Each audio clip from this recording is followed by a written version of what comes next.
praise, 'cause there's nobody greater than you. Praise the Lord, oh my soul. Praise the Lord. Come on, lift him up. Yeah. Praise the Lord, oh my soul. Praise the Lord. Sing all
once more. Come on.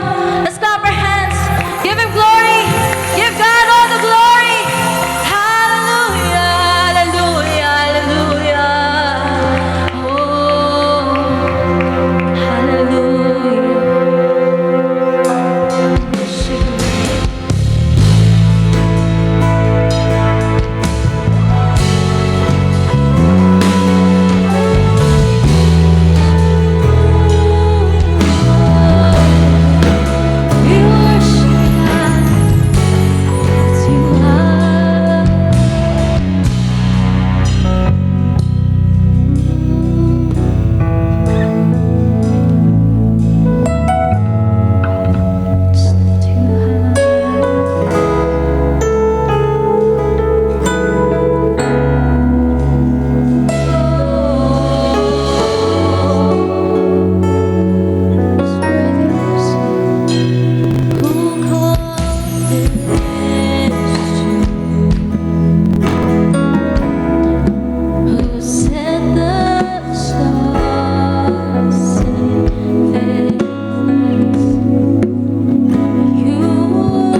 Lord, we just lift you up in this place.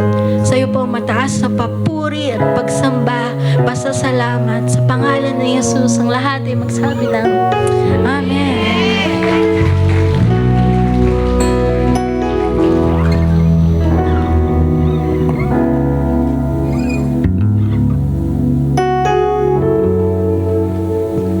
Praise God! Grabe. Praise God for that wonderful worship. Hello, Lift Giver fam. I am RJ Salvador and I am here to share my life-giving story. Okay. I was born in a Christian family. My papa and mama are giving their best to give us the best life we can have. Masasabi ko po na ang buhay ko ay isang example ng isang namumuhay sa double life. Lagi uma-attend ng Sunday service, nagmi-ministry, pero deep inside, basag and walang direction. Walang purpose. Hinahanap ko ang validation sa ibang tao, seeking for people's approval through wrong relationship and vices. To cope up with my situation, na-addict din po ako sa computer games, na dumating po yung time na nagka-cutting classes ako para makapag-computer and inuubos ko talaga ang lahat ng allowances ko for that. Napapasama din po ako sa mga away at gulo ng college. Dumadayo sa ibang lugar at uuwi ng may tahi sa nguso. Paulit-ulit, walang direction ang aking buhay. Nagbago po ang lahat ng isang Sunday, our family friend, the Nicholas family, invited me to attend Life Giver. Nung una, sabi ko sa sarili ko, parang same lang din naman to ng ibang churches. Maglolo ko at maglolo ko pa din ako. And one day, pinag-register ako ni Tita Judy sa Life Retreat. Noong una, hesitant pa ako kasi bago siya sa pandinig ko, sabi ko, baka scam din to. Pero dahil no choice ako, ginawa ko na lang siya. Pero that day, that 3-day life retreat turned my no choice to my best choice. My life-changing choice. Dito ko pa na-encounter si Lord. Dito ko pa nakita kung gaano ako kamahal ni Lord. Dito ko din nakita ang purpose ko sa buhay. Yung fire na nawala sa akin at dati, binalik ni Lord. Nagka-passion ulit ako to serve God and do the ministry. Dito ko din po nalaman ang halaga ng tithes and offering. Matagal ko na nadidinig at tinuturo ng family ko ang tithes and offering. And akala ko nung una, obligasyon lang siya ng bawat member magbigay ng 10% ng income natin sa church. But it is more than that. It is not an obligation but a lifestyle of faith. It must be from the heart, and giving ay may sangkap na matinding obedience and sacrifice. Pero matindi rin ang reward. Ito ay pagbabalik din with what you have sa toong source, which is God alone. As a family, I may say, ginagawa namin ang best namin to give our tithes and offering. Along the way, nung una, kinakaya pa magbigay since galing naman ang pera ko sa allowance. Then, I realized habang tumatagal, when I become a young professional, mas lumalaki ang tithes and offering ko. And nakikita ko na pwede ko na pambili ng mga gadgets to, ng mga gusto ko. Pero no, all the more I push through giving and stay committed. At first, and this comes first fruit, I start giving my first fruit since 2017. Masakit ang first fruit, pero yun ang amazing doon. Kasi kung hindi masakit, hindi siya mabigat, and ang maganda doon, nakikita yun ni Lord.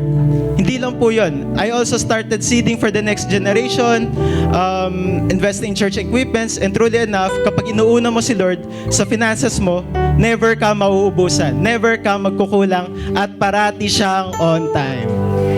Kahit sobrang committed ko kay Lord in giving, there are also challenges na dumadating to test us. Truly sa testing lalabas at lalabas ang puso natin. Noong pandemic, nawala ng income ang buong family namin. Sarado lahat ng sources of income habang kakaretire lang ni mama sa teaching. And looking pa lang ang kuya ko for a work. Habang ako lang ang may stable income that time. Sa sobrang desperate ko po, sa paghahanap ng other source of income, I got scammed around 6 digits. Pero our God is a faithful God. Hindi niya papabayaan ng mga anak niya. Hanggang ngayon po, hindi ko pa rin ma-imagine paano kami binitbit ni Lord during that season na challenge kami. Ang pinanghawakan lang po ng pamilya namin is we serve a great God. We just need to trust His ways. Kahit gano'n na nangyari, tuloy pa rin kami sa pagbibigay and pag-seed. And true enough, I can say po na binalik ni Lord lahat ng nawala sa amin at sobra-sobra pa. Si Mama po, despite her age, nakapasok po siya sa public school. Yan po, nagtuturo na siya ngayon siya. And kuya ko po, nakapasok sa trabaho sa isang pinakamalaking company in metalworks po sa Philippines. Si Papa po, mas dumoble ang clients namin sa family business. And this year po, hoping na ma-release na ang DOT accreditation po namin para makapag-cater po ng international clients. And sa business po natin, nagiging channel of blessing din po tayo sa ibang tao. And ako po, ngayon, working for international companies and paying for new promotion for next month po by God's grace. Praise God! Hindi lang po yun, binigyan din po kami ng Lord ng chance to experience yung mga bagay na never namin na-imagine. Binigyan kami ni Lord ng blessing na makapagbakasyon as a family, all expense paid. And I can proudly say po na my whole family is serving the Lord. Sina Mama and Papa are serving through the ushering ministry po and also conducting community life groups. And kuya ko po is serving as our sound engineer. And ako po, growing din po ang media ministry. And napagkatawalaan din po tayo ni Lord ng life group to journey with other men po. And isa din po ako sa mga mentors na Life Giver Elliptical. I also graduated din po from consecration class. Iba talaga ang blessing ng obedience. Praise God. Life Giver Fam, this shows na kahit gaano man kasilimuot ang past mo, kaya kang baguhin ni Lord. To our youth, don't let anyone look down on you because you are youth.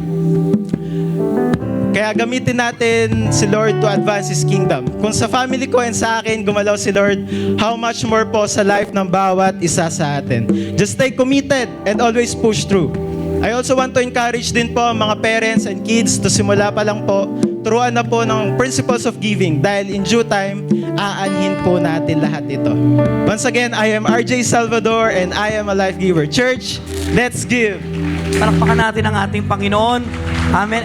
Ilan dito ang blessed na blessed? Purihin ang Panginoon, taas sa kamay. Sabi mo sa katay mo, blessed na blessed. Sagot ko lunch mo ngayon. Sabi mo nga. Amen. I have a good news. We have visitors. Pastor Rapi is here. Tama pa ba? Pastor Rapi, ang wife niya. Tama? Wow, palakpakan natin si Pastor Rapi. Siya po ang lead pastor ng Open Bible. Tama ba? Ang ganda, open yung Bible. Tama po ba? Sa iba yata, close yung Bible. At nag-reunion kami ng isang... Kailan ko ba kayo kinasal nung araw, Pastora Wendy? 1987, may kinasal ako na bata, na teenager, na pumatol sa isang gwapo, na businessman, si Pastor Manny Eman. Okay? At ang tagal, nagkita kami, puri na pa nun. Sinama pa ang kanilang lead pastor dito. And so God is good. Kasama rin ang Open Bible Church members, right? Or leaders. Pastors ito? Pasensya na po kayo, hindi ho wala halata kayong pastor. Para po kayong mga artista ng That's Entertainment. Puri ng Panginoon. So what we will do now is we will greet them and we will also greet each other. Puri ng Panginoon. Shake another's hand, say hi and hello. Pero puntahan niyo po sila. Batiin natin po sila. Malay niyo, maging biyena niyo yung katabi niyo. Tama po ba? Greet them in the love of Jesus. Come on, everybody. Greet one another in the love of the Lord.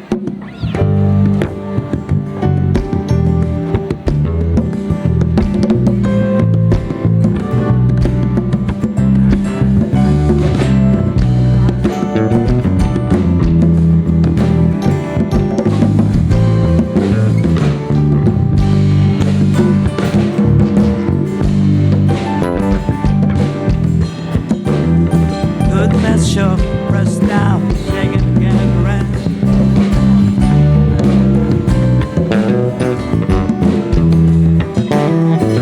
Greet them, greet one another. Amen. Malakas sa palakpak sa Panginoon. God is good. Alam mo yung, ang ipipreach ko po ngayon is Psalm 118. And Psalm 118, yung first 3 lines. So, hindi verses, hindi kasi verses ang psalm it's line. Kasi kanta siya eh. So, yung 3 to 4 verses or lines are all about thanksgiving. In gaining victory over our enemies, everything must start with thanksgiving. Amen? Kasi pag hindi ka marunong magpasalamat, dadapa ka sa kalaban. And so today, I want you to sing with me, purihin ang Panginoon, because we will be giving our full thanks to our living God. Amen? Are you okay? Sabi mga sakatay mo, kumanta raw tayo, kapatid.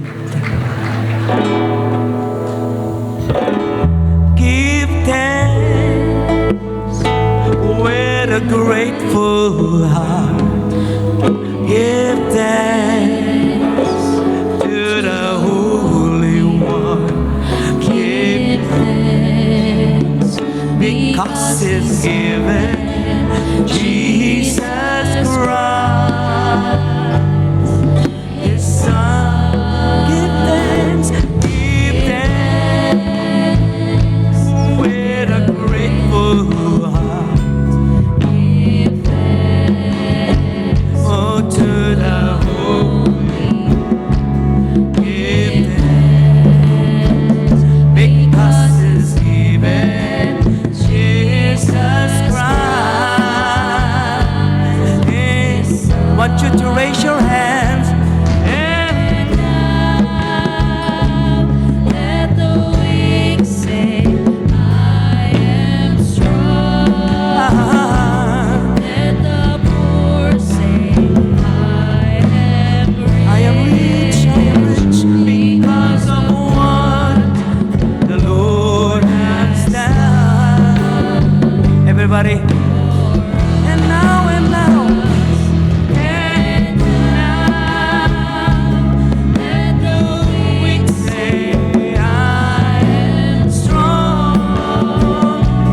Let the poor say, I am rich because of what the Lord has done. The Lord has done. From the top to other family, oh, give thanks with a grateful heart. Give thanks to the Holy One. Oh, give thanks 'cause it's given because it's given Jesus Christ, His Son. give thanks With a grateful to the Holy One, give thanks to the Holy One. to the Holy.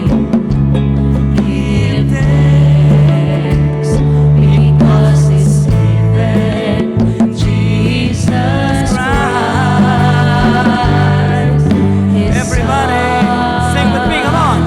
And now let the weak Say, I am strong. let the poor say, I am rich because of what the Lord has Now, for the last time. for Now, now, now. And now let the weak say, I am strong. Let the poor say, I am rich because of what the Lord has done for us. We give thanks to thee. We give thanks. And we give thanks to thee. We give thanks.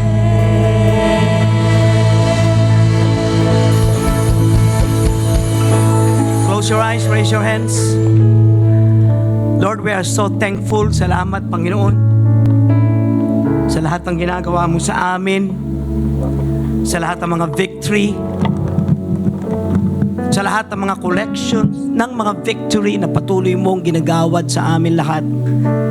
Papasalamat kami sa blessings, pero hindi lang blessing, kasalamat din sa mga favor na patuloy mong pinagkakaloob, patuloy mong binibigay sa amin. Even though sometimes we don't deserve those favor, Father, rendered to us by you. But you made us qualified so that we may and we will continue to give you thanks and honor. The war continues, but victory is certain. And And today we are so thankful, Father, for the healing, for the blessing, for the money, for the family, for the strength.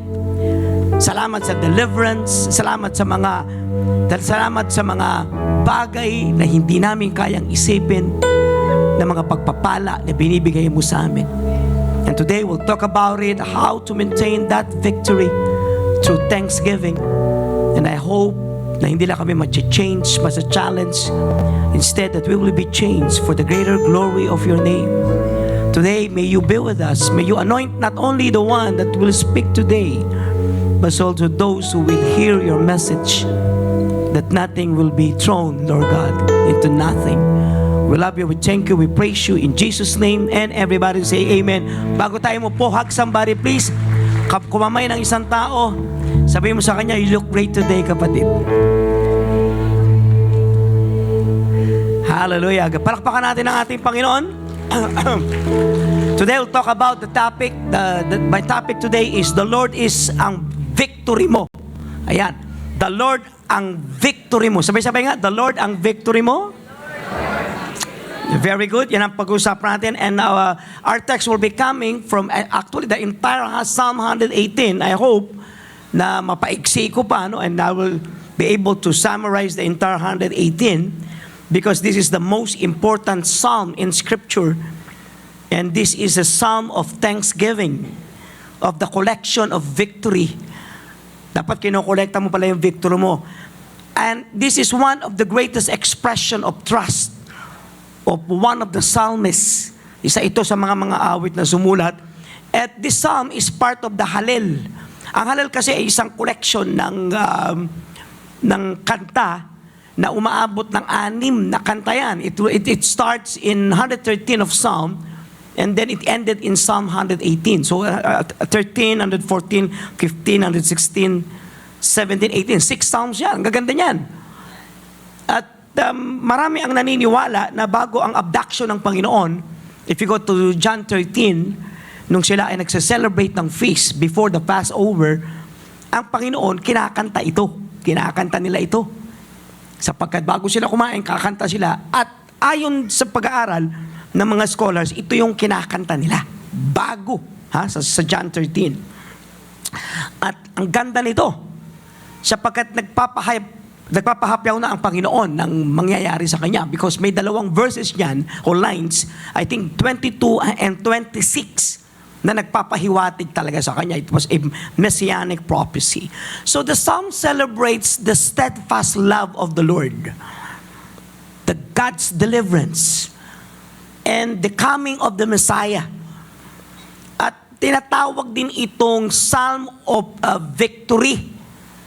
Kaya pag nagtatagumpay ang bansang Israel nung araw sa gera, ito yung kinakanta nila. At malaking bagay ito because may isang well-known verse dito eh. If you go to verse 22 kunin ko na ayan, well-known yan. As a matter of fact, kinote yan ni Peter.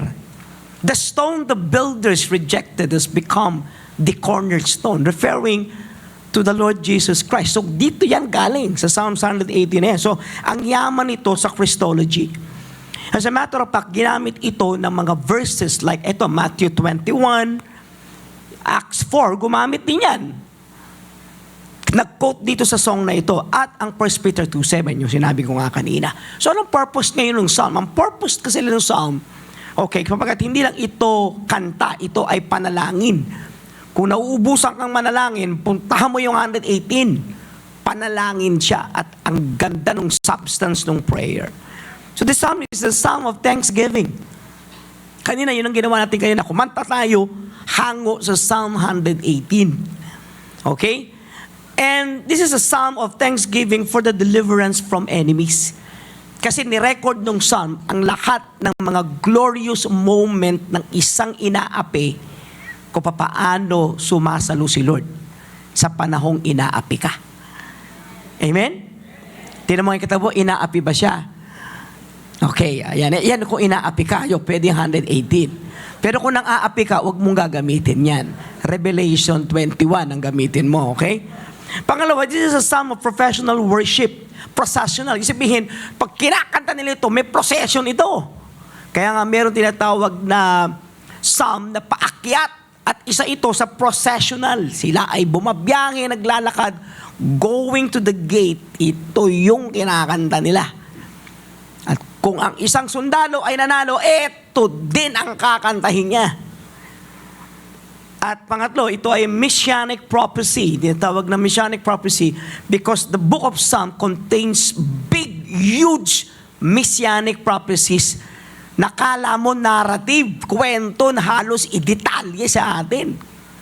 Huhubaran ng damit, ipagsusugal, yan, ganyan ang Psalm. So if you think that Psalm is just a song or a poetic or writings, mali po kayo ron. Detalyado ang Psalm. Isa ito. At last, yung Psalm na to ay nagre-remind sa atin, remind God's people that God's love endures forever. Nananatili ang pag-ibig ng ating Panginoon sa atin. Sa kabila ng, sabi mo nga sa katabi mo, sa kabila ng. Yung iba sa makabila na. Sa kabila ng. Kaya ibig sabihin, yung Psalm ay mayaman sobra na pwede mong gamitin sa araw-araw mong prayers. Kasi nga yung substance and sustansya ng soul mo ay halos mapupuno sa presensya ng Diyos because the psalm invites the presence of God. Anytime that you will sing this psalm, you are inviting the thick presence of God. As a matter of fact, there were records of the manifestation of God anytime they sing this song. Try it. Try it at home. Okay? So, ang ginawa nung psalmist, nilalakbay ka nung psalm sa journey mo. Kaya pag binabasa mo ito, parang ako to Ayan. Parang ako to Mula sa unang hakbang ng biyahe ng pasasalamat hanggang sa ma-encounter mo ang pagsubok at trials ng mga Korah, rebellion, ang mga Amalekites, mga bullies, mga Goliaths, mga huge problems, at mga wilderness. Kung tinatawag natin windangness. Yung mga dull, dark, beast experiences mo. Hanggang ma-meet mo yung Savior. Going to 22, 23, 24, 25, 26, 27. So para kang binabiyahe. It's a journey, yung Psalm. Okay? At ang uli-uli, matatapos siya sa pasasalamat. The last line will be pasasalamat. He started with pasasalamat and the song will end with pasasalamat. That's how powerful the pasasalamat is. Kung gusto, ilan dito gusto magkapera, taas sa kamay. Taas sa kamay, taas sa kamay. Okay, tama na pagpera, masigla tao dito. Taas sa kamay na gusto magkapera. Gusto niyo subukan natin? Gusto niyo subukan? Sabi mo sa katabi mo, salamat sa ibibigay mo. Sabi mo. Oh, mamaya abutan ka niyan. Di ba? Nagpasalamat. Salamat sa binigay mo sa akin. Yun, mahihiya yun. Siyempre, aabutan ka, di ba? So, alam nyo na kung anong gagawin nyo. Asawa mo, hindi nagpapagrocery. Sweetheart, salamat sa grocery, ha? Pasalamat, hindi sumbat, ha? Amen? Do you want to journey with me? Are you okay? Are you ready? Taas ang kamay ng ready na? Sabi mo nga sa katabi mo, hawakan mo yung balikat niya. Ready na ako? Ready ka na ba? Number 1. The journey of victory starts with pasasalamat. Ayan, ayan. Mag-start ka sa pasasalamat. Psalm 18, 1-4. Allow me to read this for you. Give thanks to the Lord, for He is good. His love endures forever. Let Israel say His love endures forever. Let the house of Aaron say His love endures forever. And let those who fear the Lord say, His love endures forever. It's a repetition. We call it monotonous. Sa ang Bible po, hindi siya monotonous. Anytime, nire-repeat, ini-inculcate sa puso mo. Sa atin, paulit-ulit ka, monotonous statement mo, hindi ka papasan yan sa speech and power. Di ho, sa Bible po, allowed ang repetition. Inuulit. Pat inuulit in order magswak sa utak. So, ibig sabihin, as I summarize this in one statement na sinasabi niya, God's love never fails. Lagay mo sa utak mo yun. Magpasalamat ka kasi may isa that remains. that endures. Ano yon? Pag-ibig ng Diyos. Andiyan ba kayo? So prayer, spiritual upliftment, growth, answered prayers, whatever, dapat starts with pasasalamat, with God's love. Pasasalamat and worship starts in remembering ang bait ng Diyos. Tsaka ang buti niya. At mapagmahal siya. Kaya nga, loving kindness, yung pag-ibig niyang bait-bait. Ang buti-buti. Ilan dito nag-i-enjoy sa kabaitan ng Diyos? Kaya tigilan na niyo yung mga ape mentality niyo na, hindi ako minamahal, hindi ako pinapansin, buti nga sa'yo. Kasi hindi ka nagfo-focus sa pagmamahal ng Diyos na hindi nauubos. Nandiyan ba kayo? Lakasan niyo yung palakpak sa gitna. So, kailan mag-i-start ang pasasalamat? Sabi niya, balik mo nga yung verse, anak. Oh, sabi niya, sino magpapasalamat? Go. Ayan. Unang-una, yung bansa. Magpasalamat. Israel is a nation. O bakit nagkakaroon ng disaster ang bansa natin? Nagpapasalamat ba itong bansa na to kay Lord? Hindi. Nagpapasalamat sana kanino? Sa konsehal. Saan nagpapasalamat? Kay mayor. Kanino tayo nagpapasalamat? Kanino? Kay Kong. Kay King Kong. Amen? Kanino pa tayo nagpapasalamat? Kay Speaker. Mali. Kaya tayo disastrous. Hindi tayo nagpapasalamat sa Diyos. As a nation. Kasi sabi niya, let the nation start thanking God. Sabihin ng bansa, His love endures. Sino pa dapat magpasalamat? Aaron. Sino? Mga pare, pastor, manggagawa, mga musicians, mga missionaries. Diba? Mga ministers, magpasalamat. Sino pa magpasalamat? Let those who fear the Lord.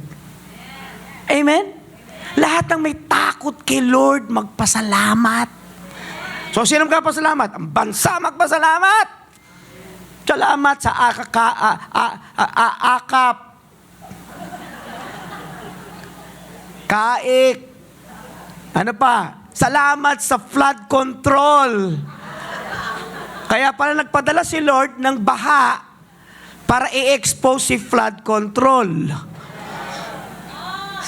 Alam mo sagot ko? Salamat, Lord. Amen? Sino magpasalamat? Yung church magpasalamat. Amen? So ang tanong, nagpapasalamat ka ba? Saan ka magpapasalamat? Ayan na, nag-uumpisa na siya ngayon. Pasalamatan daw ang ating Panginoon sa lahat ng kanyang ginawa.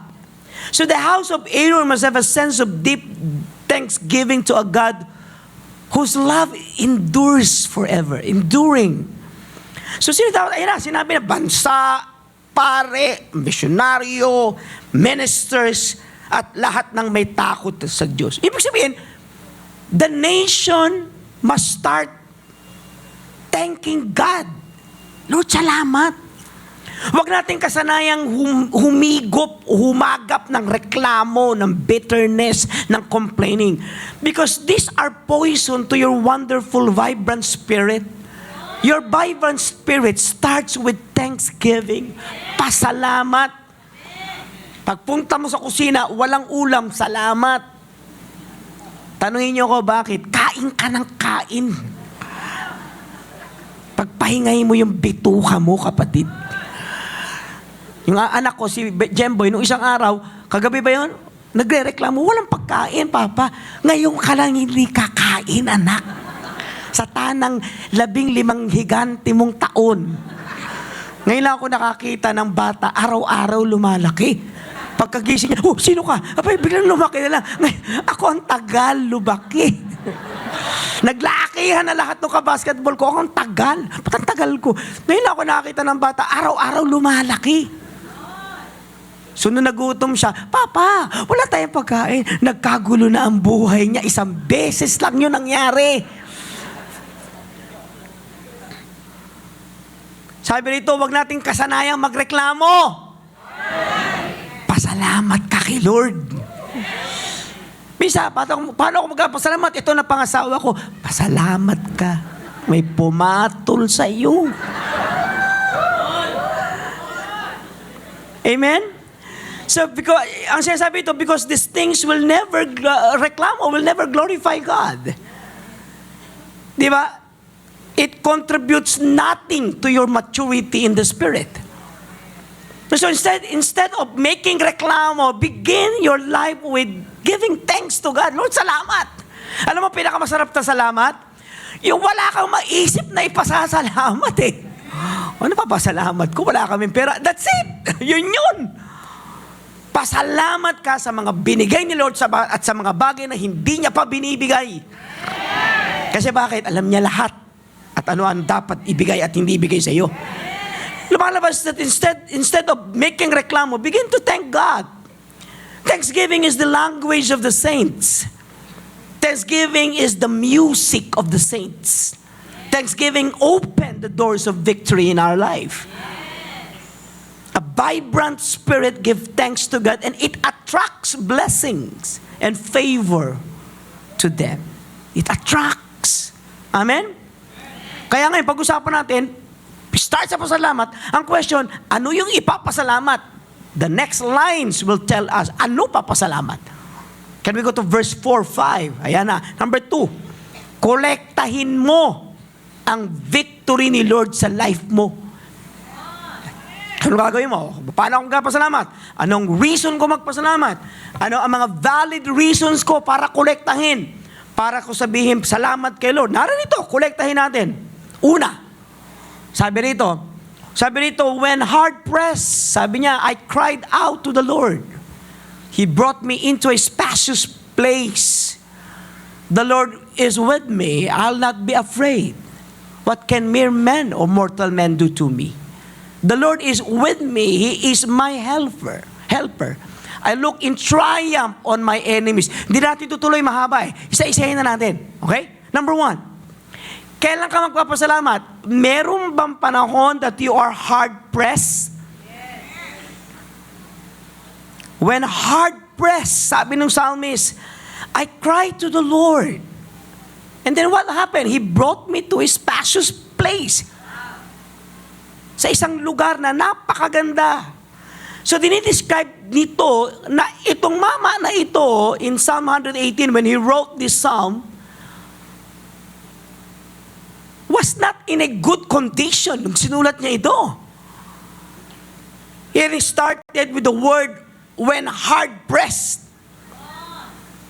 Ibig sabihin, nakaka-experience siya ng distress, nasa isang under extreme pressure or situation siya. And the word is metzer, which means a tight in a narrow place. Ginigipit siya eh, as described by the word. Lumalabas na possible that he was trapped by the enemies. So, nag-overwhelm masyado. Ang laki-laki ng problema niya. At hindi maganda ang circumstansya ng writer. Yun yung sinasabi ko. Yun yung magkapasalamat ka eh. Kasi nakakagawa ka ng kanta sa panahong, nakagawa sila ng kanta nung panahong sila ay hindi nasa magandang kondisyon. Hindi katulad ngayon na gumagawa ang mga tao ng kanta sa isang napakagandang conducive na kwarto na naka-aircon at ang ganda-ganda na kompleto ang lahat ng mga musical instruments at magagandang mga gadgets. Hindi ito yun. Nakagawa sila ng kanta sa isang napaka-miserableng sitwasyon. Nagpapakita na nung sumulat siya, na siya ay nasa panahon ng trials, may takot, may fear, may danger, at lumalabas na yung psalmist ay hindi makaka-escape sa isang sitwasyon na pwedeng ikamatay niya. Pero nag-segue siya by saying this. Anong sagot niya? But he brought me into a spacious place. Spacious. Kaya binigyan niya ako ng maluwag na kalye, maluwag na field. Sabi niya gano'n. The word is meravia, which means a wide, it's an open, free space. Dinala ako ng Lord doon. Opposite sa, pinapaliwanag niya na siya ay iniipit, hard-pressed. Siya, di ba, kino-confine, tina-trap. Di ba? Pero ito hindi. Sabi niya, nilid ako ni Lord sa isang safe, sa isang lugar na may relief, may peace. na nagpapakita na mukhang possible akong makalaya rito sa sitwasyon ko. So, binunot ako ng Lord sa isang nakaka-suffocate na place na maiipit ako at nasasakal ako hanggang sa dalhin niya ako sa isang napakaluwag na lugar. Na makakahinga ako. Na makakatayo ako. Na makakahiga ako. At ako'y makakalanghap ng sariwang hangin. Yun yung kante. Di ba? Kasi ngayon ang mga kanta punong-puno ng reklamo, nag-i-impart ng masamang espiritu sa tao na kapag kinakanta mo, parang gusto mong magrevolusyon at gusto mong makipag-away at gusto mong makipagbanggaan. Hindi yun ang tinutukoy dito. Ang tinutukoy dito ay kung paano tinatransition yung writer mula sa isang miserable situation hanggang makarating sa isang spacious place. Ganun si Lord. Tama po ba? Amen? Ang Diyos ay nag-aalaw magpakaba. Pero pag kinakabahan ka na, alam mo na magkakapera ka. Ilan dito pag kinakabahan magkakapera? Pakita sa kamay. Sabi mo sa katayo mo, kinakabahan na naman ako, kapatid. Tama ba? So yun yun. Kaya sabi niya, yan na. Can we go to next? Huwag natin isa-isahin. Gusto ko makita niyo yung sarili niyo dito sa sitwasyon nito eh. Number 2, the Lord is with me. Ayan na oh. The Lord is with me. I will not be afraid. What can mere mortals do to me? Yun na, nag-declare na siya. Ang Diyos ko nasa akin. Ang Panginoon ko nasa akin. Okay? So ito ay declaration ng writer that the Lord's presence is with him. Makapal yung presence ni Lord nasa kanya. And when you say, the Lord is with me, is the Hebrew word imadi, which means God is with me, by my side, supporting me. That's imadi. Sabi niya, may Diyos ako na active ba ito? Katabi ko. Sinasabi niya gano'n. So lumalabas na may Diyos ako, na kasama ko, na nasa tabi ko, na sinusuportahan ako. Ang Diyos ko ay hindi distant. He is present as a protector, as a father, as a deliverer. He is with me as a companion. Dadaan ako dito sa trials na to, pero the Lord is with me. Amen? Who is with you? So the psalmist is confident not because of his own strength, but because God is near. That is the word imadi. God is near. That He is actively helping him. I have a God who is so active in doing great things for me. Para sa akin. Active yung Diyos ko. Wala akong Diyos na hindi active. Ang Diyos ko ay active. Ang lapit niya. Active siya sa pagtulong sa akin. Kaya sagot niya, the Lord is with me. Tumuloy siya, I will not be afraid. I will not be afraid. Sabay-sabay nga, I will not be afraid. Bishop, natatakot ako. Well, we can say that fear is a natural thing or feeling. Kasi pag may kaaway ka, kakabahan ka naman talaga eh. Tama? But, ang sinasabi ng psalmist, but he made a choice to have faith over fear. Hindi, pipiliin ko manampalataya sa Diyos kaysa matakot. Matatakot ako ngayon, pero gusto ko ma-overcome yung takot ko kasi kasama ko ang Diyos. Ba't ako matatakot? So with God with me, is by my side, then fear now loses its grief. Nawawala na yung hawak nung takot sa akin. So hindi masama kabahan, matakot. Tatakot ako. Hindi masama yun, pero ang magtagal siya ay masama. Lalo na kung ang Diyos ay malakas na gumagalaw sa atin. Dito papasok yung confidence sa Diyos eh. Totoo naman talaga, ang unang-unang pinapangako naman ni Lord, hindi naman pera eh, hindi naman kaibigan. Ang unang-unang pinapangako ni Lord, yung presence naman talaga niya eh. Binabounce niya sa atin yung presence niya eh, na, Lo, I will be with you always. Yun naman si Lord eh. Amen?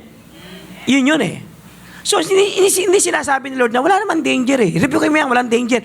May danger. Hindi, wala naman. Hindi. Kahit wala kang pera. Hindi, dapat isipin mo may pera ka.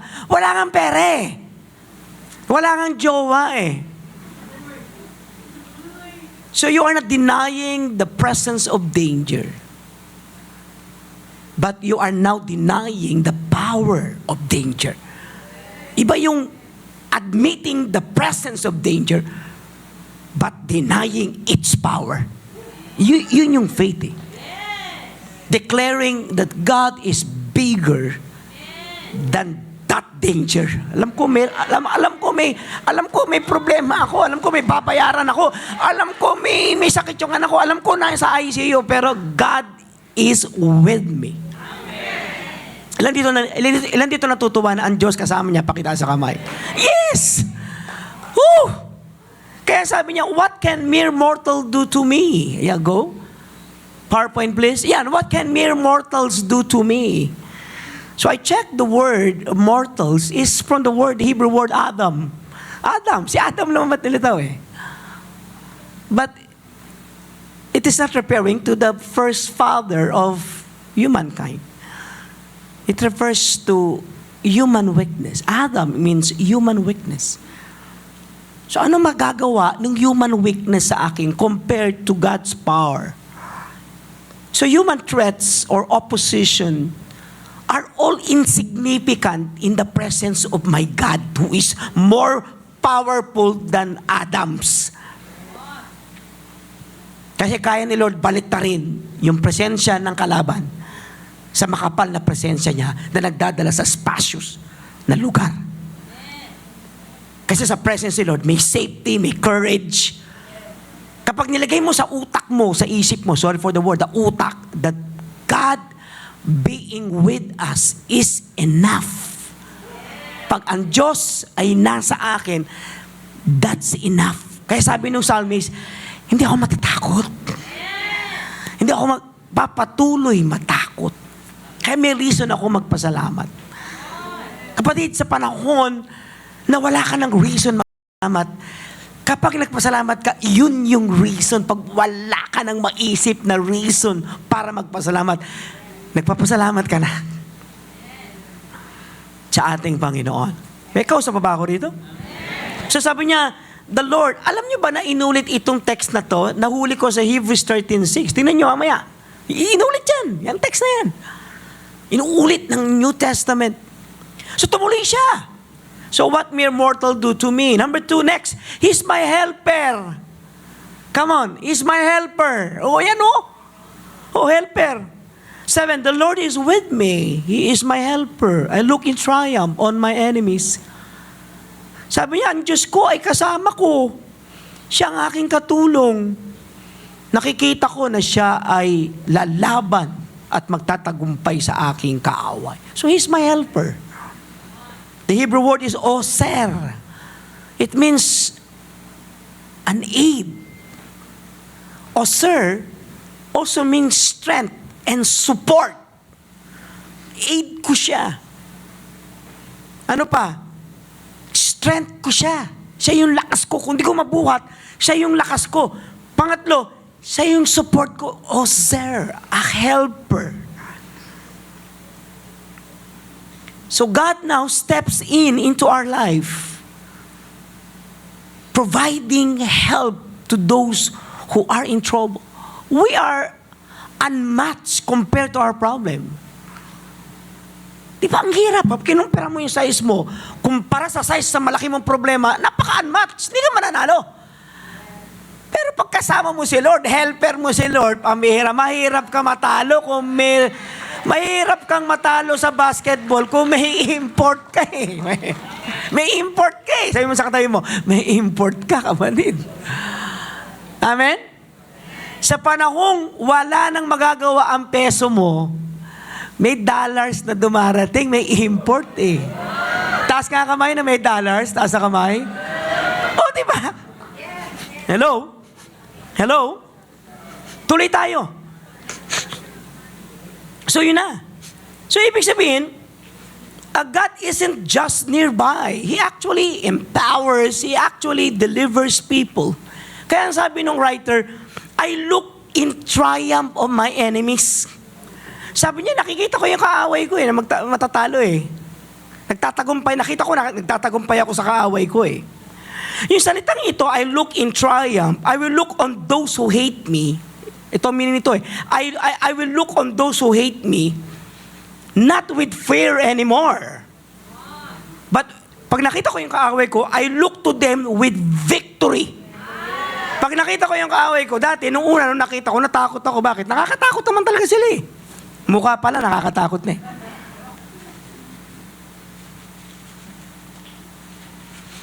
Wala ka namang kaaway na maganda ang mukha sa'yo Ugali, pangit ang ugali Di matatakot ka. Di ba? Mai-intimidate ka. Pero sabi niya, nung una, tinignan kong kaaway ko, magtatagumpay sila sa akin, tatalunin ako, wala na akong pag-asa. Pero here, sabi rito, I look in triumph means no longer that I will look to them as victors, but as losers. Sa mga sa kabila ng oposisyon na nag-overwhelm, nag-pile up na lahat ng problema mo, ang sinasabi ng Panginoon, easy ka lang. Sabi niya, mananalo ka dyan. Kaya lang, maraming Kristiyano ang sinasabi, talaga palang maghihiganti ang Lord. Buti na lang, maghihiganti ako, lalaban ako, maghihiganti. The word triumph in the Bible doesn't mean revenge. It means seeing your enemies defeated by God's power while you are remaining standing. Nakatayo ka Hindi mo naman gustong maghiganti Pero gumaganti ang Diyos. So triumph ay hindi ibig sabihin, gumaganti ka, lumalaban ka. Hindi, lumalaban yung katabi mo. Kasi may helper ka. Lumalaban in behalf mo. Kasi alam niya na tinatalo ka.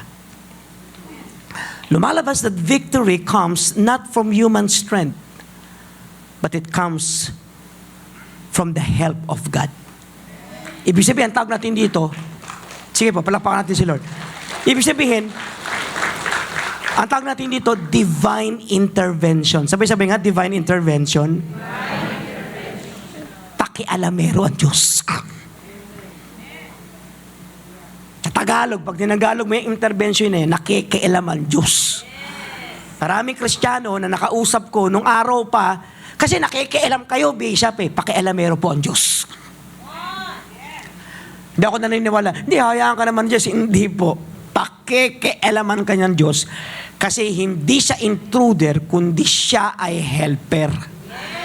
Tanungin mo ko, bakit magagaling ang ilang mga golfer at nanalo katulad ni Tiger Woods? Magaling yung caddy. Magaling yung caddy.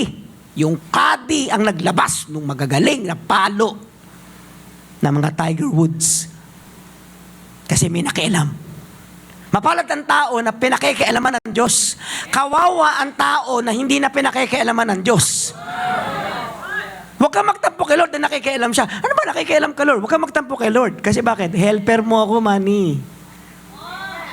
Mapalad ka kapag pinakikialaman ka ng ating Panginoon. Sabi mo, lakas mo, pakialam pa more. Ilan dito pinakikialaman ng Panginoon? Pakitaas sa kamay. God's divine intervention is truly a blessing to those who need help. Amen po ba? Tumuloy siya, He is my refuge. Ayan tuloy siya, go. Ayan, He is my refuge. Verse 8, it is better. Bakit ako magpapasalamat? He is my refuge. Sabi niya, it is better to take refuge in the Lord. Tumuloy na siya kanina, mortals di ba? Ito hindi na. Ang ginamit lang niya, it is better to take refuge in the Lord than to trust in humans. Ayan, to take refuge. Tong refuge na to, in Hebrew context, nung araw, nung nakuha na ng bansang Israel, ang Kanaan, ang buong promised land, nag-identify sila ng mga place of refuge. Umaabot sata ng 3 hanggang 6. May part ng Bashan, at ilang pang importanteng lugar. Ito po ay lugar kung saan, kung ngari, nakapatay ka ng tao, hindi mo sinasadya. Ang problema, baka patayin ka ng community. Pwede kang tumakbo mula sa community mo papunta ng house of refuge. Hindi ka pwedeng patayin doon. Kasi may mga certain rules na dapat i-follow ayon sa Mosaic Law tungkol kung paano gagamitin ang place of refuge. Ito yung ginamit dito. Di ibig sabihin, kung ako ay nakasakit, nakapatay, at alam kong in danger ang life ko, tumakbo ko doon sa place of refuge, hindi ako pwedeng habulin doon. Kasi yung lugar na yon, alam ko safe yun. Hindi nyo ako pwedeng galawin dito kasi dito kami tumatakbo. Nakuha nyo? So yun yun. Ibig sabihin, when you say a refuge is a place of safety, is a place of protection and security. The Hebrew is hasa, which means to seek shelter, usually in the face of danger. Yan. So yung the psalmist now declares that the safest, wisest choice in times of trouble to rely on is God. Sa Kanya ka tumakbo. Sino ba yung tumatakbo? Hindi naman sinabi yung tumatakbo walang kasalanan. Hindi nga yung may kasalanan nga yung tumatakbo eh. So yung may kasalanan nga pwedeng tumakbo sa house of refuge. What more yung walang kasalanan, di lalo pwedeng tumakbo. Andiyan ba kayo?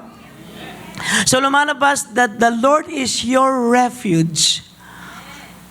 He's a safe place to stay. Tama ba? Sa mga tweet, ang sinasabi rito, pwede mong piliin si Lord. Ibig sabihin, si Lord daw si refuge. Di ba yung kanyang pag-aalaga sa isang nagkamali o pag-aalaga sa isang inosente ay mananatili at hindi sila pwedeng galawin hanggat yung lugar ay tinatawag na place of refuge. Ang problema ng iba, yung sinabi ng psalmist, eto ang problema eh. Tuloy natin, sige na. Next verse.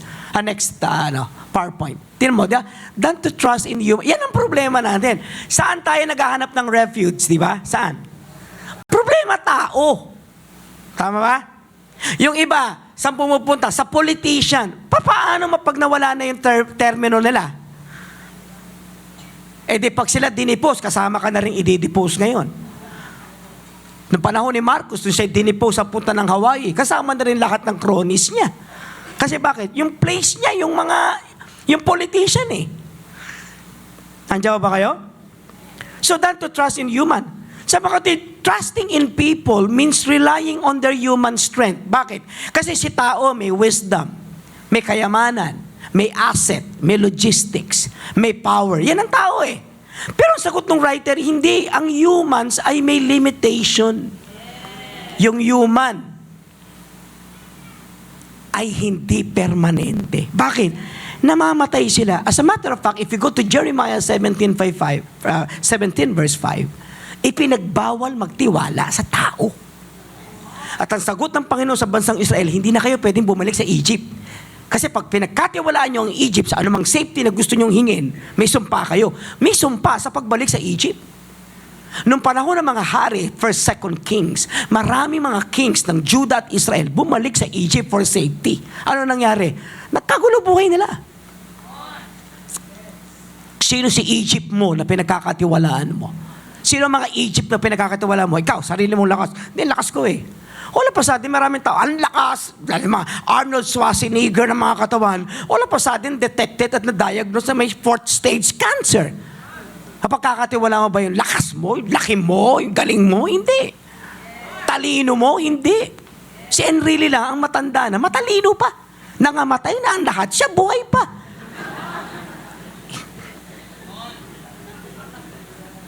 Andiyan ba kayo? Wala tayong mapagkakatiwala ang tao. Hindi ko sinasabing mainis kayo sa tao, pero maglagak ng full trust sa tao, sabi niya, than to trust in humans is forbidden in the scripture. So the verse is not saying we should never trust people in relationship, we should not respect people in relationship, but giving your ultimate trust and security to a person will be a curse to you, and not only to you, but also to your family. After after nitong eleksyon na ito, after nitong termino na ito, ano mangyayari? Baklasan na lahat sila dito. Because human help is temporary. God's help is eternal. Amen? Eh, ang problema, paulit-ulit ang Bible dito, paulit-ulit din dito, hindi pinaniniwalaan. Kaya sabi niya, your place of refuge is God. It's better, it's safer, it's wiser, it's stronger. You always put your option only to God, what God is capable to do in your life. Psalm 118:8. Ang sinasabi niya, it teaches that the true safety and confidence are only found in God and not in people. Bakit? Because humans are limited. Namamatay sila eh. Yung iba nga hindi nga namamatay, nagbabago naman ang isip. Yung iba nga hindi nagbabago ang isip, lumalala ang ugali. So paano mo pagkakatiwalaan? Humans' love is failing. God's love is unfailing. Ibig sabihin, the verse calls to put your ultimate faith only in God. God above all else. Hindi ko sinasabing mainis ka sa tao, maging indifferent ka sa tao, hindi. Ang sinasabi mo lang, hindi ako magtatawa sa'yo kasi nagbabago ka. Pag tumanda ka, nagkaroon ka ng demensya, makakalimutan mo rin ako. Amen? Amen? Magpakabait na lang tayo sa isa't isa. Yan, huwag malalakas. Magpakabait na lang tayo sa isa't isa. Kasi nagbabago ka, ganun din ako. Pero ang Diyos ko, hindi nagbabago. I have all the reason to thank God. Naririto ang listahan. And he continue, trust no one but God. Ayan, next na tayo. Verse 9. Okay? Verse 9. It is better to take refuge in the Lord. Inulit niya ulit. Ito na. Than to trust in princes. So yung verse 8 kanina, refuge ginamit sa line 8. It points to God as a shelter and protector. Pero pagdating sa 9 iba na, when we run down to God, when we find safety that no human authority can guarantee, sabi ito, God is a sure foundation when everything else is, shaky. So tumuloy siya, anong sagot niya? Than to trust. Sige, than to trust. Go, than to trust. Yan, in princes. Yan, than to trust in princes. Ayan, princes. What is ano ba itong princes na ito? Rulers? There are leaders or those with power and influence. Nung panahon nila ito, nung sinulat ito, naging kaugalian ng sino man ang magtiwala at humingi ng tulong sa hari, mga prinsipe, prinsesa, at ang mga ito ay ang ultimate source ng kanilang security. O bakit? May armies ito, makaka-avail ka. May wealth ito, pwede mong hiramin. Number 3, kung dadaan ka sa isang basa, kailangan mo ng passes, importante sila. Kasi nagbibigay sila ng safety sa mga letters, sulat na meron sila. Ibig sabihin, kung gusto mong tumagal ang business mo nung panahon na yon, sabihin, connecting with this princess will be the best move. Tama ba yan? So yun. Kaya lang, ang sagot ng psalmist, let's go deeper. Tingnan natin mabuti kung sino sila. Ang sinasabi ng psalmist, sabi niya, siguro nga, baka strong yung prince o princess. Siguro nga, mayaman si prince at princess. O okay na, sige, influential si prince and princess. Kaya lang, sabi niya, 3 ang pwede kong gawin. In order to summarize kung ano meron sila. Naririto ang inventory meron sila. Una, kung ano meron sila ay limited. Sabay-sabay nga, limited. Kahit gaano yun kalaki, may limit yun. Secondly, problema ko, mortal sila. Sabi ng mortal, mamamatay sila. Maraming hari, nakikipag-inuman, pag huling lagok, patay. Number 3, unreliable sila. Ibig sabihin, sa kasaysayan, katulad ng mga hari na nakipaglaban kay Sennacherib, in order matalo niya si Sennacherib, yung Assyrian king, ang ginawa niya, nakipag-alay sila sa king of Egypt. What happened? Nag-decline si Egypt, iniwan sila sa ere.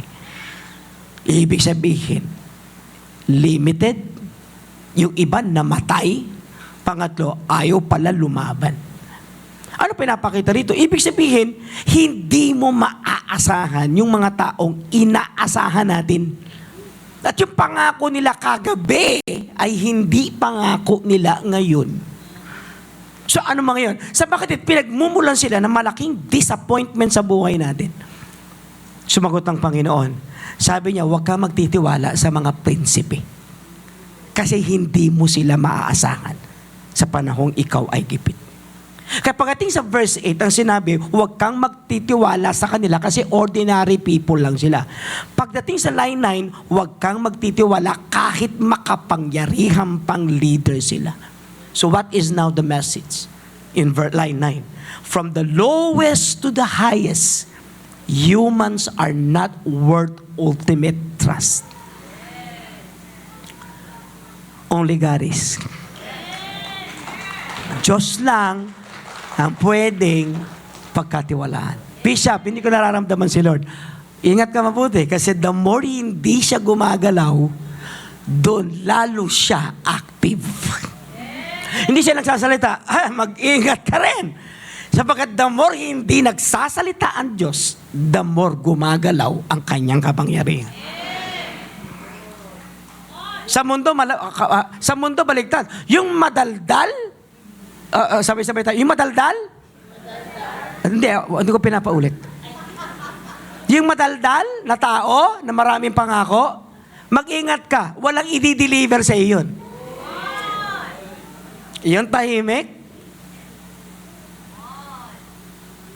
mag-expect ka. Yan ang malimit nagpapala sa atin nang hindi natin alam. Kasi doers sila. Ganun ang Diyos. Yung silence niya, active pa rin siya. Wala siyang galaw, active pa rin siya. So whether may galaw o walang galaw o na-feel mo, may galaw o walang galaw ang Lord, o kapatid, nothing will change. He's still active and He will still save you from your miserable situation and condition. Palakpakan natin ang ating Panginoon. May oras pa ba ako? Amen? Purihin ang Panginoon. That's right. Okay? Eto, sa mga kapatid, yung totoong refuge, the true refuge is only in the Lord. Ang totoong refuge ay makukuha mo lang sa ating Panginoon. Kaya sabi sa Bible, mapalad ang taong nagtitiwala sa Diyos na kanyang kanlungan. In Tagalog natin is kanlungan. Place kung saan ka aarugain sa panahong alam mong pinapatay ka ng community. He continued. Eto mabigat. Are you okay? Handa na ba kayo? Pasensya na kayo, hindi mag-a-adjust ang Bible sa inyo. I cut them down. I cut them down. Ang sagot ng writer, I cut them down. Pinuputol ko sila. Hindi sinasabi pinuputol sila ni Lord. Hindi. Sabi niya ako, pinuputol ko sila. Sino pinuputol? Verse 10. Can we go to 10? Mahaba-haba ito. Malapit na tayo matapos. 10, 11, 12. All the nations surrounds me. But in the name of the Lord, I cut them down. They surrounded me on every side. But in the name of the Lord, I cut them down. Wow. Wow. Next, 12. They swarm around me like bees. But they were consumed as quickly as burning thorns. In the name of the Lord, I cut them down. How many times inulit? I cut them down. 3 times. 3 beses sinabi, pinuputol ko sila. What does it mean? Sabi, all the nations surrounded me. Yan. Verse 10. Okay? So naalala nung psalmist, yung kanyang hopeless, overwhelming situation, Kasi outnumbered siya by enemies Kita niya yun. Lord, pinalilibutan ako ng bansa. Sabi ng pinalilibutan, binibesiege. Di ba yung isang bansa o yung isang syudad para makuha ng isang neighboring country, palilibutan nila yan. Tawag dyan, besiege. Palilibutan ka para ikat yung supply hanggang sa kung magugutom na yung mga tao mo, maglalagay ka ngayon ng flag para sabihin, sumusurrender na kami. Sige na po, magbabayad na lang kami ng buwis. Okay. Walang gera. Bayad ka ng buwis sa amin. Besiege. Yun to. This is the actual situation of the psalmist. Ibig sabihin, bansa. Sinong lumilibot sa'yo? Bansa. Ibig sabihin, hostile yung bansa sa'yo. Yung bansa mo, pinalilibutan ng maraming bansa na pinag-aagawan ka bilang pera. Alam nila, revenue ka, pagkakakitaan ka. So, nagpapakita ang line na yung mama ay nasa danger on every side. Meaning, wala na siyang way kung saan siya mag-escape. Nakabisit siya Pinalibutan na siya Nangyayari sa atin yan. Pinalilibutan tayo ng mga taong malalakas. Galit sa atin. Walang reason. Di mo maisip, bakit ba ito nagalit sa akin? Wala kang maisip na dahilan. Tama ba? Whether spiritually besieged ka or physically in crisis ka, di ba? At naramdaman mo na wala na, useless na yung lakas mo. Wala ka nang mapiga mula doon sa human strength mo. It's now useless. Wala ka nang magagawa. Pero nag-shift yung writer. Tignan niyo yung sagot niya. Yes, all nations surrounds me. Tignan mo, next verse na. Go. Sabi nito, but in the name of the Lord, I cut them down. Pinalibutan na ako pero sabi niya, tako na, sandali lang. May isa na lang ako pupuntahan. Ano yon? Pangalan ng Panginoon. Mapapalibutan ako, mabibisits ako, iipitin yung supply ko, pero ang pangalan ng Panginoon, hindi nila maiipit. So, in the name of the Lord, I cut them down. This speaks of spiritual warfare, which we must, di ba, be engaged with. Importante ito. Kaya sabi niya, but in the name of the Lord, I cut them down. So in the name of the Lord, meaning, isa na lang ang pwede kong puntahan, yung pangalan ng Panginoon, di ba? Sabi ng Bible, that the name of the Lord is a strong tower. The righteous run into it. Tama ba? And find safety. So the psalmist now is not boasting in what, di ba, he has. Like military skill, wala Personal strength, wala But meron siya naalala na meron pala isa na iniwan sa kanya ng Panginoon na pwede ang Lord gumalaw kapag ginamit niya yon. Ano yon? Pangalan ng Diyos. Oo nga, may isa pa meron ako Ano yon? Pangalan ng Diyos. Sa pangalan ng Panginoong Hesus, lahat ng kaaway ko magkaroon ng biyenan. Yan. Matatalo yun. Joke. Sa pangalan ng Panginoon, lahat ng kaaway ko, malusaw lahat sila. Nangyari yan kay Sennacherib. Sila ay minasakir ng isang angel, ang namatay 100,000+. Tas hinabol pa nung angel si Sennacherib. Nung tumakbo, pinatay nung dalawa niyang anak. Ano ibig sabihin nito? Cut them down, ang sabi. Is the Hebrew amulam. Amulam. Which means to defeat, to drive back, to destroy. Sabi rito, matalo ka. Cut down means matalo kayo sa pangalan ni Jesus. Di ba? Umatras kayo sa pangalan ni Jesus. Mga sira kayo lahat sa pangalan ni Jesus. So the key to victory came only because of God's divine intervention. Ano? In the name of the Lord. Pag wala kang pera, in the name of the Lord. Pag nagkakagulo ang buhay mo, may tinotopak kang anak, wala kang pera, may sumisira sa negosyo mo, in the name of the Lord. Sino ba yung kaaway mo? Malakas ba yung kaaway mo? As described by the psalmist, verse 12. Can we go to verse 12? Verse 12. Sabi rito, they swarm around me like bees. Bakit bees ang ginamit na metaphor dito to explain? Pinaliwanag na itong bees kasi ay mga aggressive creatures na sabay-sabay umaatak. At kapag inatake ka nito, ang liliit nito, may maliliit silang kabadnak na pag sabay-sabay kang kinagat, halos mamaga yung buong katawan mo hanggang sa atakihin ka ng puso. Aggressive yung kalaban. Sabay-sabay. Nagkaisa para pagtulong-tulungan ka. Pero ang sagot ng Panginoon, but in the name of the Lord, their powers are useless. God's name is greater than your aggressive enemies. Siguro magtatagumpay sila for a while. But the final victory comes from the name of the Lord Jesus Christ. Whew! Ako lang excited. Tapos sabi niya, I was pushed back. I was pushed back. I was pushed back and about to fall. Sabi niya, I was pushed back. Nung dumating yung mga bees, ay talagang tinulak na ako eh. Patumba na ako. Ayan o, sabi niya, patumba na ako eh. Pero sabi niya, pero tinulungan ako ni Lord. Ilan dito ang patumba na, pakitaas sa kamay.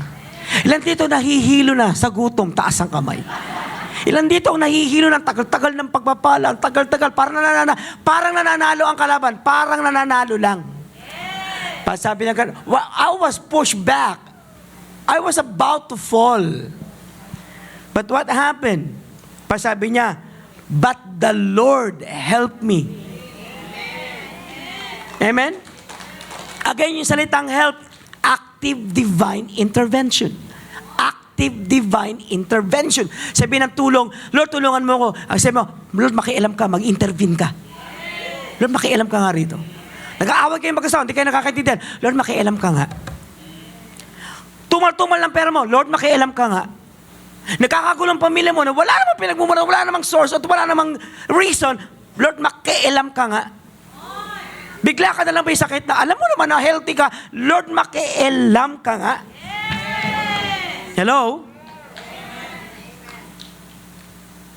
Sometimes, kailangan mo sabihin sa mga human, huwag kang nga makialam na makapakialam ang Diyos naman sa akin. Hindi continue, I cut them down. Sige anak, I cut them down. I cut them down. Verse 10. 9, mali ako. Tama, yun na. Next. Kaya minsan dumarating si Lord, hindi siya late, hindi siya lampas, but the intervention of God comes right on time. It is not too early, nor too late. You just trust God of how He will intervene. And you will be amazed of the result. Yung expected mo, lampas sa gagawin ng Diyos sa buhay mo. Gusto mo yung kaaway mo, mapangasawa mo pa eh. Kaya ng Panginoon yun eh. Lord, wag na. Baka makakumit ako ng murder. Amen? Last, the Lord is my strength. Tama ba yan? The Lord is my strength. Verse 14, the Lord is my strength and my defense, and has become my salvation. In-admit nung psalmist, he admit his own weakness. I was about to fail. Tinutulak na ako eh, palaglag na eh. But sabi niya, but the Lord is my strength. He gained his strength from the power, endurance, and victory from God. Alam mo kapatid, totoo naman talaga in the final analysis, hindi naman talaga tayo magtatagumpay. Magtatagumpay lang talaga tayo kasama ng Panginoon. So instead of relying on our own self or on others, the psalmist now draws us back to God. Refuge, kanlungan, tun ka tumakbo. Kasi maaasahan mo. Sabi niya, the Lord is my strength and my defense. Tama ba? Defense? May defense 14. Sa ibang version, and my song. Oh, my song. May song to eh. In some translation. The Hebrew word is zimrath. Can mean both song and defense. The Lord is my song. Kasi nga yung song ay song of victory.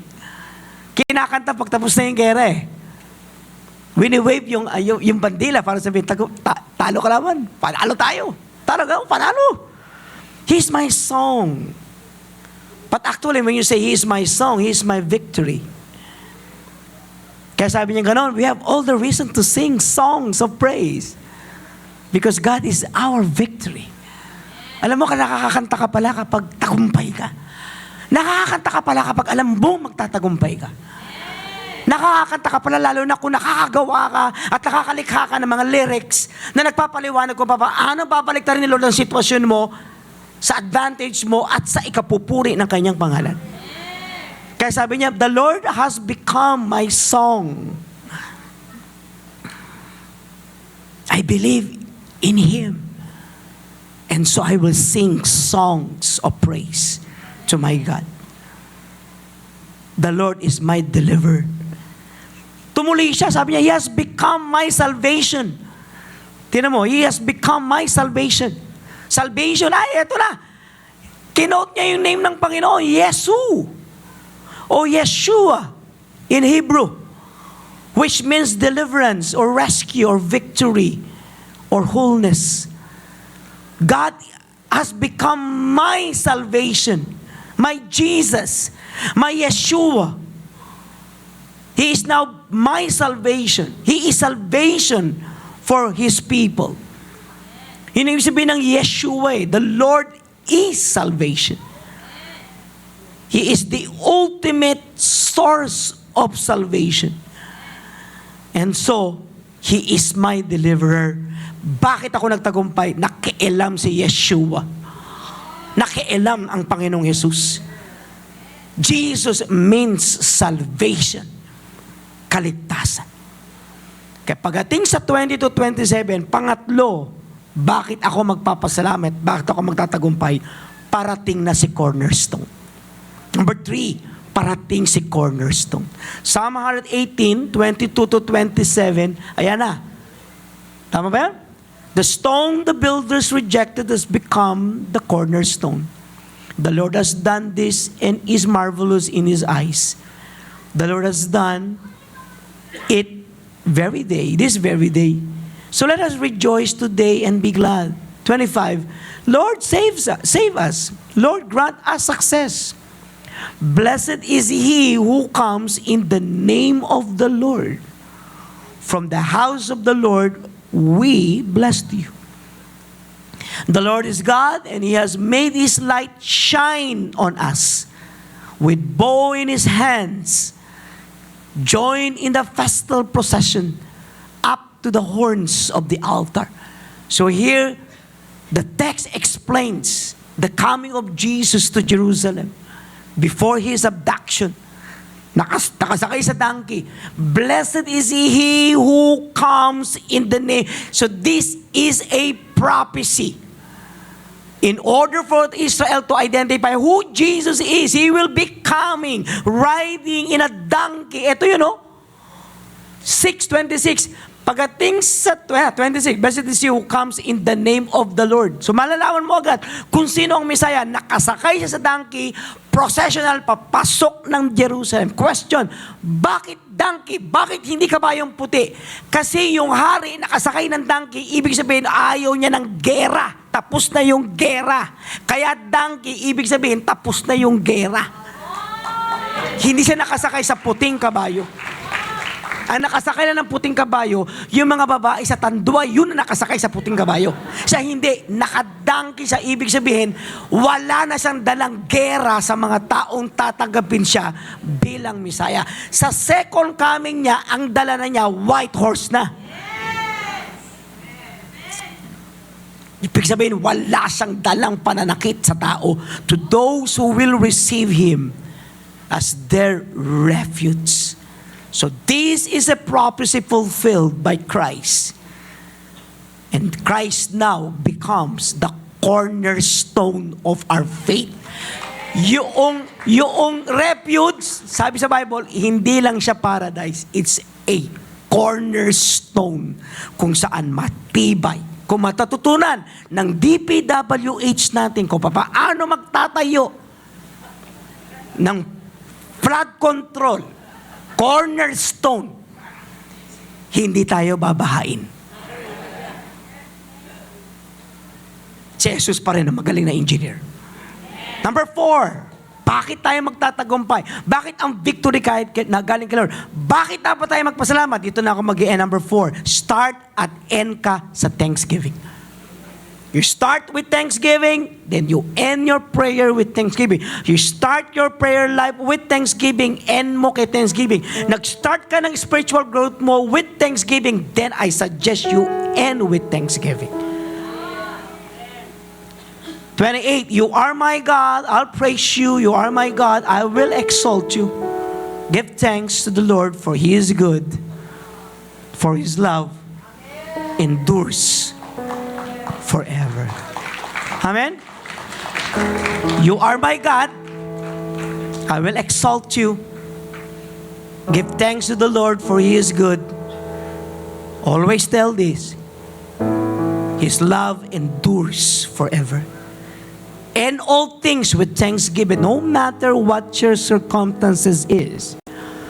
Whether you are in a miserable condition, whether you are in the lowest point of your life, or whether you are in the highest or peak of your career, sabi niya, you start with thanksgiving and then you end your life, your day, your ministry with thanksgiving.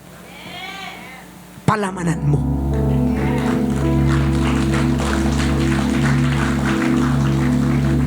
Huwag kang mangolekta ng sama ng loob. Mangolekta ka ng reason mo para magpasalamat. And we have all the reasons to thank God. Una, mag-start ka magpasalamat. Number 2, kolektahin mo yung victory ni Lord sa life mo. Number 3, always think of this, parating si cornerstone. At pangapat, start at mag-end ka lagi sa thanksgiving. I'll tell you this, hindi ka mayayanik ng demonyo. Kahit ano pang aggressive beast, sino pang makakapal na hari, mga kurap na tao, ang dumagan, pumalibot sa iyo, hindi ka kailanman madidefeat. Kasi bakit? Ganda ng spirituality mo. Ba't gumanda? Kasi natutunan mo magpasalamat. Ang tao mapagpasalamat, pag hanap kayo ng tao, makakahanap ka ng tao na magiging partner mo sa anuman. Lagi maghanap ka ng tao na marunong magpasalamat. Today, I have a bad news to all of you. Marami na pong tao na hindi na marunong magpasalamat. At kung hindi sila marunong magpasalamat sa tao na tumulong sa kanila, definitely hindi rin sila magpapasalamat sa Diyos na nagligtas sa kanila. Tayo, we have all the reason to thank God. Bakit? Nakatayo ka. Bakit ka blessed? Kasi nandyan ang Lord. Bakit ka patuloy na pagpapalain ni Lord? Kasi marunong ka magpasalamat. I'll tell you this, hindi ka matatalo. Pwedeng itulak, pwedeng baka matumba, pero hindi ka kailanman matatalo. Tatayo tayo lahat. Purihin ang ating Panginoon. Hallelujah. Tapos bitawan na lahat ng hawak, taas ang kamay, as an act, sign of surrender. And let's give thanks to the Lord. Close your eyes.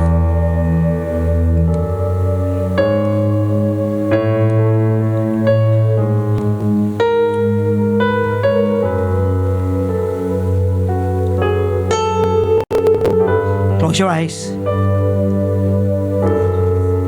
Mawit tayo sa puso natin. Hindi kailangan malakas. And now,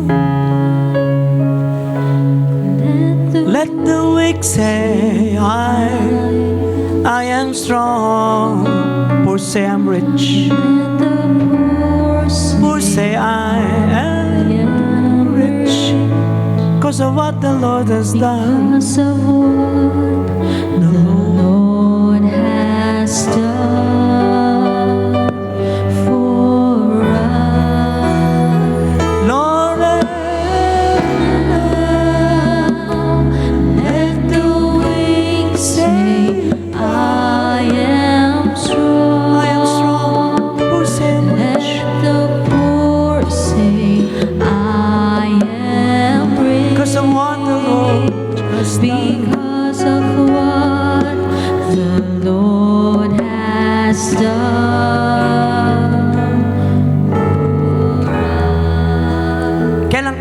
huling nagpasalamat sa Diyos? Kailan ka huli nag-express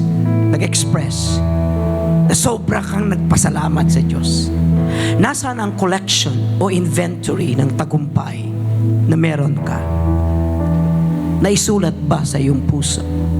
Na-inscript mo ba sa iyong damdamin? Nasaan ang pasasalamat? God is waiting. When? Kailan mo siya pasasalamatan? Kailan mo isusuko at sasabihin ng lahat ng file o inventory of your victory o victories na hindi galing sa iyo, hindi galing sa sino mang source mo, kundi galing sa Diyos. Kailan mo tinalo ang reklamo ng mundo ng pasasalamat na galing sa iyong puso? Kailan ka nagtagumpay at sinabi mo, Lord, di ko to makakalimutan. A healthy spiritual life ay make collections ng lahat ng tagumpay. Meron siya. At hindi ito maaagaw sa kanyang buhay. Mananatili sa kanyang puso. Magpakailanman. I'll give you your chance today. I'll give you 1 minute. Give thanks to God.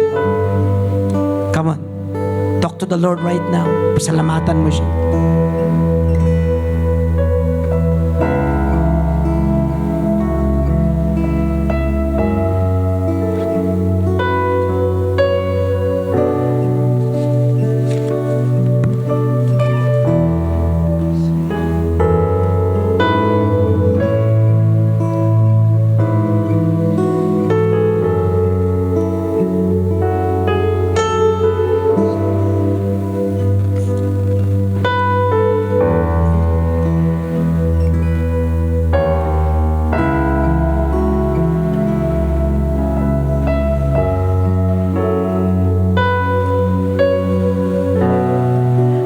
Sa Panginoon. Lord, una, salamat sa mga ginawa mong nakita namin at sa mga ginawa mong hindi namin nakita. Sa mga ginawa mong naramdaman namin at sa mga ginawa mong hindi namin naramdaman. Salamat din, Lord God, sa mga blessings at favor, breakthroughs na deserve namin, na hindi mo pinagkait sa amin. Pero higit sa lahat, salamat sa hindi namin deserve. And yet, you qualified us to receive all those blessings. Sa panahong hindi maganda spiritual life namin, hindi maganda ang aming condition, hindi maganda ang relationship namin sa ibang tao, hindi maganda ang aming pag-iisip, hindi maganda ang aming kalalagayan, but you made us qualified to receive those blessings even though we do not deserve to enjoy it. But today, teach us, Lord, always to give you thanks, whether there are reasons or no reasons at all, that we will learn the value of giving thanks to God. We thank you for the church. We thank you for our spouses. We thank you for our children. We give you thanks for our financial breakthroughs.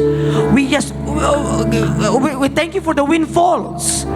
The windfalls, yung mga malalaking blessing galing sa langit na nalalaglag kusa sa aming bubungan. Kapasalamat din kami sa healing na dapat patay na kami. Pero nga ngayon buhay kami.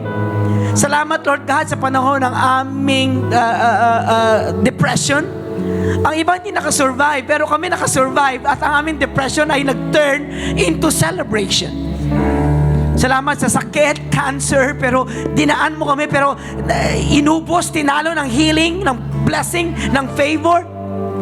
Papasalamat din kami sa mga tao na naging mabuti sa amin, na larawan mo ng mukha mo, na nagpapatuloy na nananalangan sa amin. Mga tao na walang puknat, na inibig kami unconditionally. Ang dami, Lord. Madami kami lista. Nakalimutan namin ilista. Nakalimutan namin ipa-celebrate. Na-celebrate namin ang birthday. Na-celebrate namin ang lahat na magagandang nangyari sa amin. Graduation, o kung ano man, abroad. But we forgot to celebrate the benefits and the blessing that comes from you. And so we say, we ask for forgiveness. We ask for an apology. Teach us to be thankful in everything, in every way. That we will be thankful with what you have done. And even on the things na hindi mo pa ginagawa sa amin.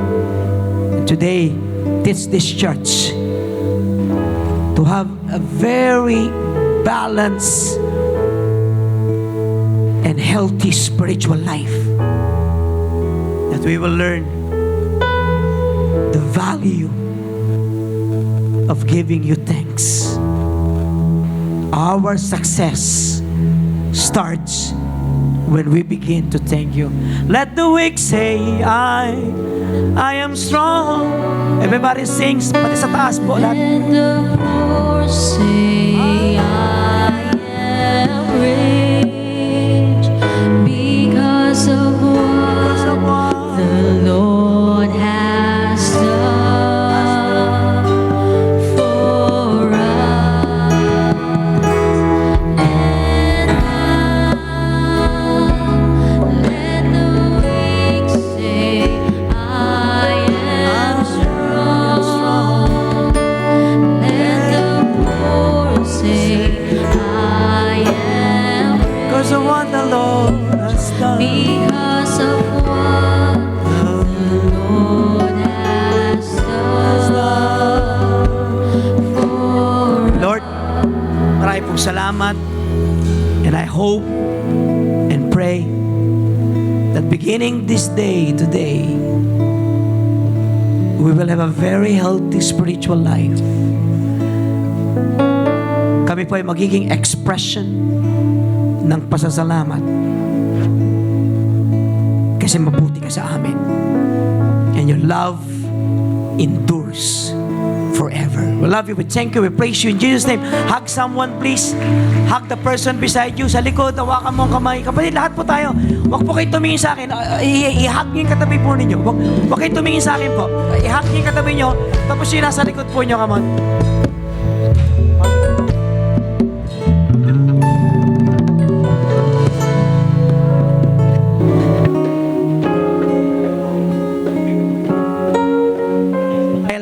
Tatayo po tayo lahat.